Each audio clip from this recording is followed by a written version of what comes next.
Assalamualaikum warahmatullahi wabarakatuh. Perkenalkan, nama saya Risa. Saya dari Universitas Muhammadiyah Tangerang, Fakultas Ekonomi dan Bisnis, jurusan Akuntansi. Dengan NIM 196220140. Di sini saya hari ini akan menjelaskan tentang 5 variabel yang berkaitan dengan signaling teori, yaitu untuk pemenuhan tugas UTS untuk semester 5.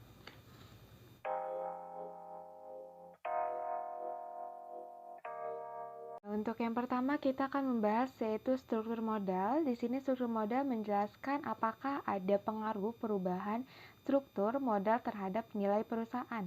Seandainya keputusan investasi dan kebijakan dividen dipegang kontan. Dengan kata lain, jika perusahaan mengganti sebagai modal sendiri dengan hutang atau sebaliknya, apakah harga saham akan berubah? Tetapi kalau dengan merubah struktur modalnya ternyata nilai modal berubah, maka akan diperoleh struktur modal terbaik. Struktur modal yang dapat memaksimumkan nilai perusahaan atau harga saham adalah struktur modal terbaik. Nah, setiap keputusan pendanaan mengharuskan manajer keuangan untuk dapat mempertimbangkan manfaat dan biaya dari sumber-sumber dana yang akan dipilih karena masing-masing sumber dana mempunyai konsekuensi finansial yang berbeda. Sumber pendanaan dibagi menjadi dua, yaitu investasi internal dan eksternal. Nah, struktur modal penting karena yang pertama, adanya perubahan struktur modal akan mempengaruhi biaya modal secara keseluruhan. Hal ini disebabkan masing-masing modal mempunyai biaya modal sendiri.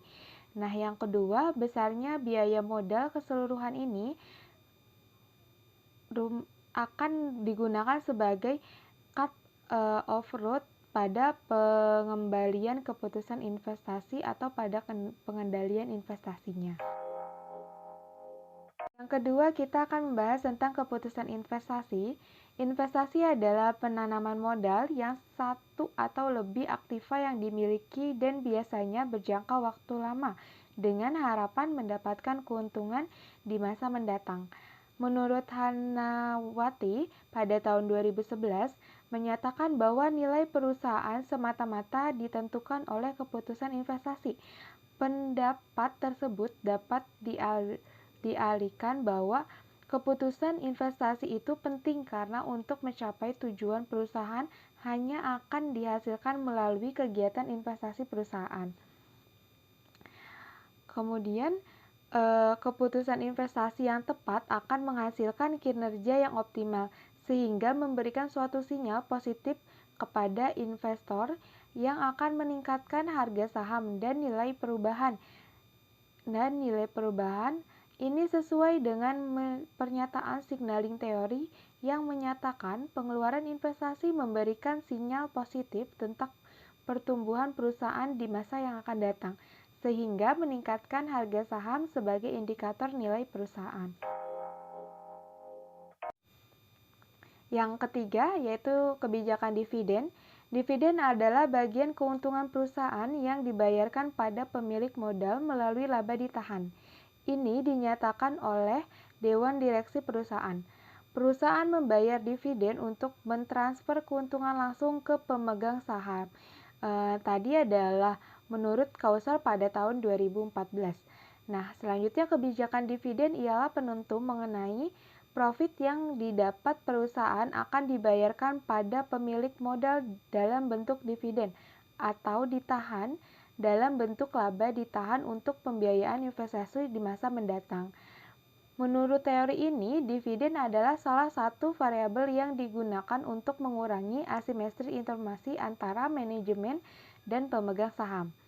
Investor hanya melihat adanya kandungan informasi bahwa manajemen perusahaan mampu mengelola aset-aset perusahaan yang ada hingga berhasil memperoleh laba. Investor tidak melihat besar kecilnya dividen yang dibayarkan, melainkan melihat informasi yang bisa menyebabkan harga saham naik. Nah, yang selanjutnya adalah kualitas laba. Menurut Wulansari, pada tahun 2003, kualitas laba merupakan kualitas informasi laba yang tersedia untuk publik yang mampu menunjukkan sejauh mana laba dapat dipengaruhi pengambilan keputusan dan dapat digunakan investor untuk menilai perusahaan.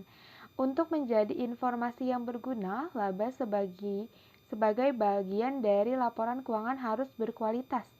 Kualitas laba yang baik secara otomatis akan mempengaruhi terhadap nilai perusahaan. Nilai perusahaan yang tinggi akan berpengaruh terhadap para pemegang saham yang akan selalu menginvestasikan modalnya kepada perusahaan. Begitupun sebaliknya. Nah, ukuran suatu perusahaan laba dapat memprediksi pergerakan harga saham untuk di masa yang akan datang, sehingga harga saham tersebut akan langsung mempengaruhi nilai perusahaan. Selanjutnya adalah likuiditas, adalah kemampuan suatu perusahaan untuk mempengaruhi hutang jangka pendeknya dengan aset lancar yang dimiliki. Perusahaan yang memiliki kemampuan dalam membayar utang jangka pendek berarti perusahaan memiliki kinerja keuangan yang baik dalam pemengaruhan hutang lancarnya sehingga perusahaan tidak perlu melakukan manajemen laba. Jika perusahaan memiliki likuiditas yang baik, berarti perusahaan akan memiliki nilai yang baik juga, dan para pemegang saham akan terus melakukan investasi kepada perusahaan.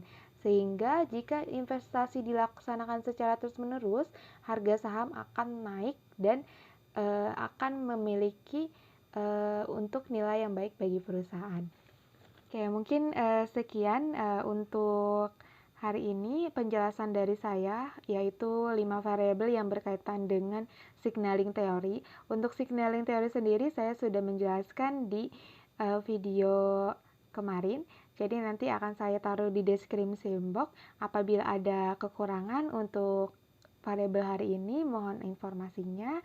Dan maaf apabila ada kekurangan juga dari saya. Terima kasih. Assalamualaikum warahmatullahi wabarakatuh.